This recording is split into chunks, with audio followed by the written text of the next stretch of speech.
Praise the Lord. प्रियो, समस्या और परेशानियां, दुख तकलीफ हर एक के जीवन में आती है। कोई भी ऐसा इंसान नहीं है जिसके जीवन में ऐसी दुख तकलीफें नहीं आए।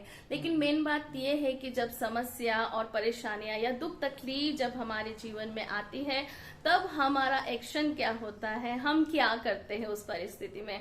प्रियो, आज मैं इस वीडियो में आपको 5 ऐसी बातें बताना चाहती हूँ जिसमें आप अपनी परिस्थितियों के ऊपर जय को प्राप्त कर सकते हैं। और जब ऐसी परेशानियां परिस्थिति जब आपके जीवन में आए, तब आप इन 5 बातों को कर सकते हैं। पहला है, अपनी परिस्थितियों से, अपनी समस्याओं के समय जब आप घिरे हुए हो, उस समय कुड़बुड़ाए ना। हालेलुया। क्योंकि कई लोग कुड़बुड़ाते हैं, जब परिस्थितियां उनके जीवन में आती है तब वे कुड़बुड़ाने लगते हैं, मरमरिंग करने लगते हैं। और परमेश्वर के वचन के अनुसार हमें पता है, जो लोग कुड़बुड़ाते हैं वे अपनी आशीषों को खोते हैं। हमने देखा इजराइलियों के जीवन में वे कुड़बुड़ाते रहे, और जिसके कारण वे परमेश्वर ने जो उन्हें वायदा दिया था उस वायदे के स्थान में वे पहुंच नहीं सके, सिर्फ कुड़बुड़ाने के कारण और शिकायत करने के कारण। तो प्रियो, ऐसी परिस्थिति में हम कुड़बुड़ाए ना। आप जब अय्यूब के जीवन को देखें, अय्यूब के जीवन में चारों तरफ से परेशानी आई, इस तरफ से समस्या आ रही थी, उस तरफ से दुख भरे सुसमाचार आ रहे थे, चारों तरफ से वो ऐसे दुख भरे सुसमाचार से गिर गया था, लेकिन उसने कुड़बुड़ाया नहीं, अपने परमेश्वर के ऊपर कुड़बुड़ाया नहीं। प्रियो, परिस्थितियों के ऊपर, समस्याओं के ऊपर कुड़बुड़ाए ना। और जो दूसरी बात है वो आपको करना है कि परमेश्वर की आराधना करें। प्रियो, कई लोग ऐसा होते हैं जिनके जीवन में दुख तकलीफें रहती है और वे क्या करते हैं, परमेश्वर की आराधना करना भूल जाते हैं। लेकिन प्रियो, उस परिस्थिति में भी हमें अपने परमेश्वर की आराधना करते रहना है, अपने परमेश्वर को महिमा देना है। हालेलुया। जब अय्यूब के जीवन में मैंने जैसे उदाहरण में देखा, अय्यूब जब परिस्थितियों से घिर गया, उसने एक काम किया, उसने अपने परमेश्वर की आराधना की। उसने कहा कि परमेश्वर ने लिया, परमेश्वर ने दिया और परमेश्वर ने लिया। उसने अपने परमेश्वर की आराधना की। प्रियो, अब्राहम भी परमेश्वर की आराधना करने वाला था। क्या ऐसी परिस्थितियों के समय में, अपनी दुख तकलीफों के समय में आप अपने परमेश्वर की आराधना करते हैं? और जब आप परमेश्वर की आराधना करेंगे, परमेश्वर को भाएगा। और जो तीसरी बात है वो ये है कि आप किसी को कोसे नहीं।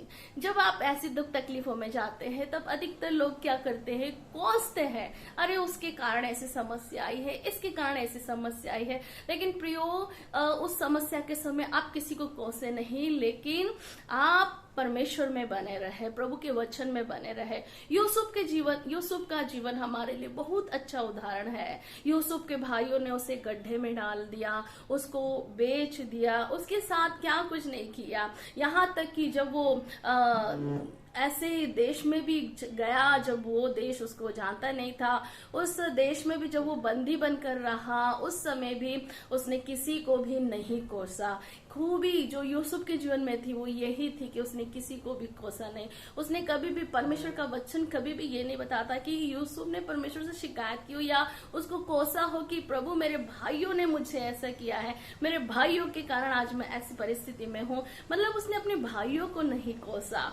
हालेलुया। उसी प्रकार प्रियो, परिस्थितियों के समय आप किसी को कोसे नहीं, परमेश्वर में बढ़ते जाए, प्रभु की आराधना करते जाए, कुड़बुड़ाए ना, शिकायत ना करे। और जो चौथी बात है वो ये है, जब ऐसी परिस्थिति आती है, आप चुप रहे, आप शांत रहे। परमेश्वर का वचन कहता है कि चुप रहो और जान लो कि मैं ही परमेश्वर हूँ। प्रियो, ऐसी परिस्थिति में परमेश्वर मुझे और आपको यही सिखाता है कि जब समस्या, विपरीत समस्या आती है, दुख तकलीफें आती है, उस समय हम चुप रहे, हम शांत रहे, हम परमेश्वर की उपस्थिति में एक शांति के साथ उस खुदा की उपस्थिति में बैठे। क्योंकि हर एक समस्याओं का निवारण करने वाला हमारा प्रभु ही तो है, जो हर एक समस्याओं का निवारण करता है। सो प्रियो, परमेश्वर की उपस्थिति में हम चुप रहे, परमेश्वर को काम करने दे, क्योंकि वो है। परमेश्वर ने कहा चुप रहो, जान लो कि मैं ही परमेश्वर हूँ। सो प्रियो, इस परिस्थिति में और परमेश्वर को जानने की जरूरत है कि परमेश्वर वाकई में हमारे जीवन से क्या इच्छा रखता है, वो परमेश्वर हमारे जीवन से क्या चाहता है। सो प्रियो, परमेश्वर की उपस्थिति में हम चुप रहे और परमेश्वर को वर्क करने दे। हमारे ऐसे साइलेंस प्रेयर में परमेश्वर की आत्मा को काम करने दे।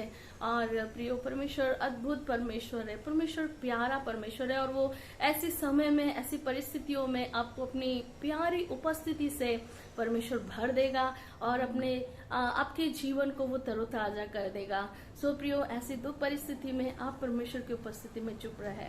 और जो पांचवी बात है वो आपको करना है, परमेश्वर को धन्यवाद देना, क्योंकि प्रियो परमेश्वर के वचन में लिखा है कि हर बात में प्रभु का धन्यवाद दो, क्योंकि मसीह यीशु में तुम्हारे लिए परमेश्वर की यही इच्छा है।